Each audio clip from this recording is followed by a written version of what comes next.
আমি মাঝে মধ্যে হারিয়ে যাই এই প্রকৃতির সৌন্দর্যে। এমন কিছু কথা আমরা কবিতায় বা মেসেজে লিখে থাকি, কিন্তু বাস্তব যদি আপনি না আসেন কখনো এই সৌন্দর্যটা উপভোগ করতে পারবেন না। তবে ফর ইউ কাইন্ড ইনফরমেশন, এটা আসলে ছেলেদের জন্য যেরকম আসলে চ্যালেঞ্জিং, আমার মনে হয় আসলে ফ্যামিলি নিয়ে আসার মতো এখনো এখানে এসেই অপরচুনিটিটা হয় নাই। সো আমাদের যারা ফ্যামিলি মেম্বাররা রয়েছে বা বিশেষ করে আমাদের মা বোন, ওয়াইফ বা যাদের বান্ধবী রয়েছে, তাদের জন্য আসলে অনেক বেশি ডিফিকাল্ট। কারণ এখানে আপনি এমন সৌন্দর্য উপভোগ করতে আসলে এখানে আপনি আসলে কোনো দোকান নাই আশেপাশে, কোনো খাবারের রেস্টুরেন্ট নেই, কোনো ওয়াশরুমের ব্যবস্থা নেই, কোনো বিশ্রামাগার নাই। ওই যে দূরে কিছু পাড়া দেখা যাচ্ছে, এই পাড়াগুলো আসলে এখানে। তো আমি দেখাচ্ছি আমার গ্রুপের কিছু ছোট ছোট ভাই যারা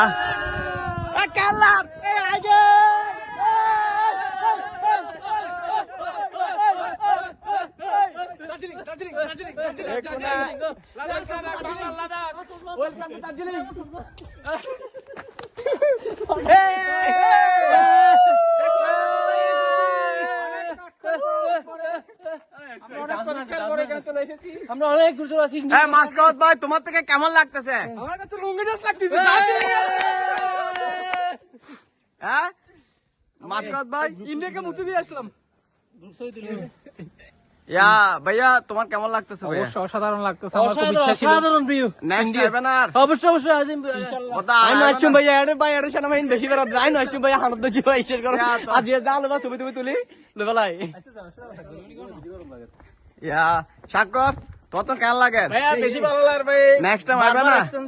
এ ভাই এটা স্যার এর উড়ে দেখলাই ফুক না। এই যে দূরের এই দিগন্ত জোড়া, দূরের এই দিগন্ত জোড়া আপনারা দেখতে পাচ্ছেন।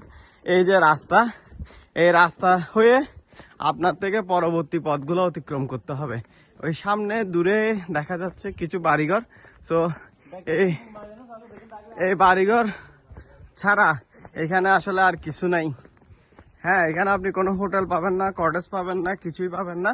তো এই বিধ্বস্ত রাস্তা বর্তমানে সম্পূর্ণ বিধ্বস্ত হয়ে গেছে এই রাস্তাটা। এটা এখন বিকল্প সড়ক, সামনে আরো বেশি বিধ্বস্ত। এগুলো আসলে যখন ভারী বর্ষণ হয় তখন এই এই এই জায়গাগুলো এরকম হয়ে যায়।